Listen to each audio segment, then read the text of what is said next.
Bismillahirrahmanirrahim. Assalamualaikum warahmatullahi wabarakatuh. My name is Julianti Nurpratiwi from Public Administration Class 6B. Will explain regarding South Korea's new Southern Policy or NSP, which has changed to NSP Plus as a response to rise from the impact of COVID-19. The previous South Korean president was Moon Jae-in, who was sworn in as president on May 10, 2016 until 2022. Moon Jae-in was elected president of South Korea to replace Park Geun-hye. Now, the president of South Korea has been changed to Yoon Suk-yeol. The president of South Korea, Moon Jae-in, officially announced a new foreign policy, namely the New Southern Policy or NSP in 2016. The Moon administration took the NSP initiative or the New Southward Policy in view of the complex relationship between Korea and its four largest partner countries, namely the United States, Russia, China, and Japan, as well as security issues on the Korean Peninsula. NSP is an alternative policy initiated by the Moon government as a major milestone in Korea's nation development strategy. Through the NSP, Korea seeks to expand its economic, social, and cultural ties by partnering with ASEAN and India. ASEAN member countries and India as the target countries of the NSP are partners who also have long-standing diplomatic relations with Korea, which in the last 5 years has shown a significant improvement in the economy.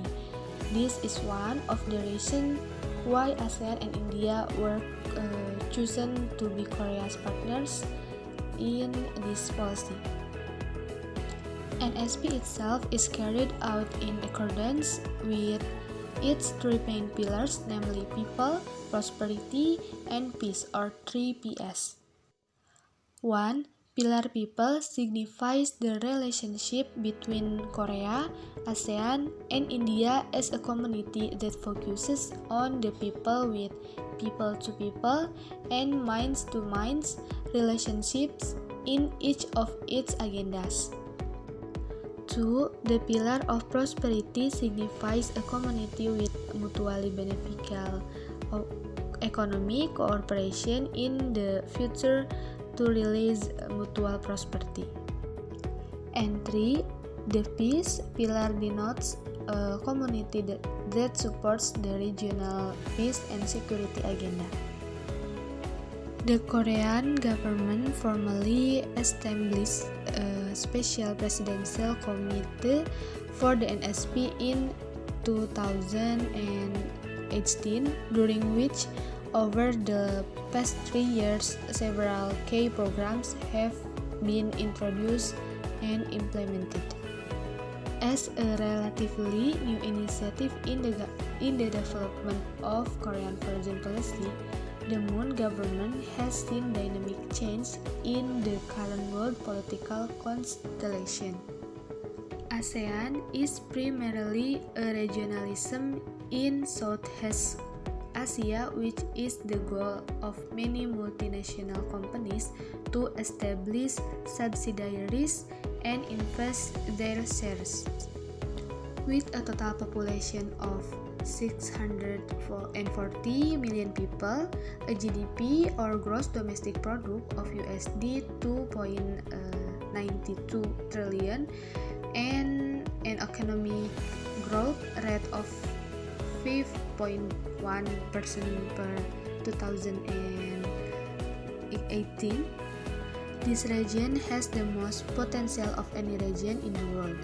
Therefore, through the NSP partnership, ASEAN and Korea are expect to become a new force in the global economy.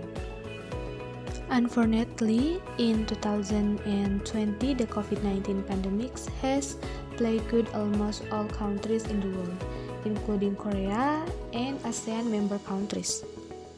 This new type of virus that first operated in the city of Wuhan, China quickly spread, which ultimately required the flow of human movement across national borders to be temporarily suspended.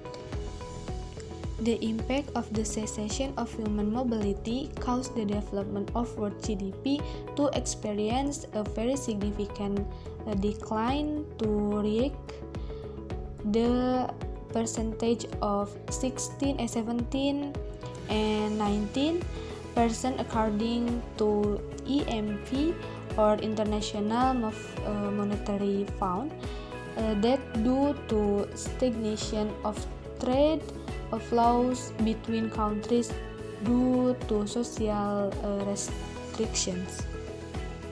Domestically, the national economy has also experienced a drastic decline due to many large and small companies which ultimately have to stop their operational activities and even fire their employees because they are unable to survive in the midst of the COVID-19 pandemic. The number of cases infected with the COVID-19 virus, which continues to grow every day, is also another job for the government of each country in overcoming this outbreak.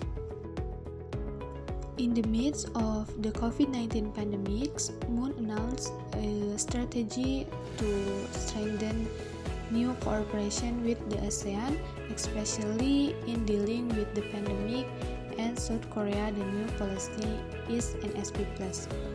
Moon made the announcement while attending the 21st South Korea ASEAN Summit, which was held virtually on November 13, 2020.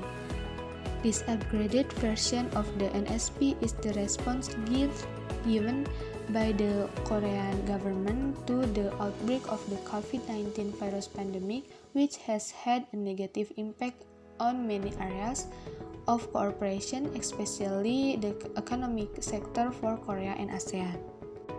The Indonesian ambassador to South Korea, Umar Hadi, said there are 7 areas of cooperation in NSP Plus that can also be utilized by Indonesia.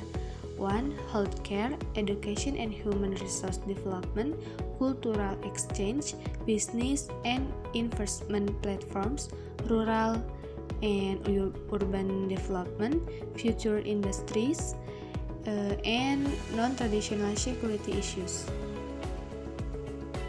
The new NSP Plus policy has 7 new initiatives added to NSP Plus, namely 1. Comprehensive cooperation in public health after the COVID-19 pandemic. 2. Share information related to the Korean-style education model and support for the development of human resource or HR. 3. Prioritize two-way cultural exchange. 4. Build the basis of mutually beneficial relationship in terms of sustainable trade and investment. 5. Support the development of rural and urban infrastructure. 6. Cooperation in future industrial matters for mutual prosperity. And 7.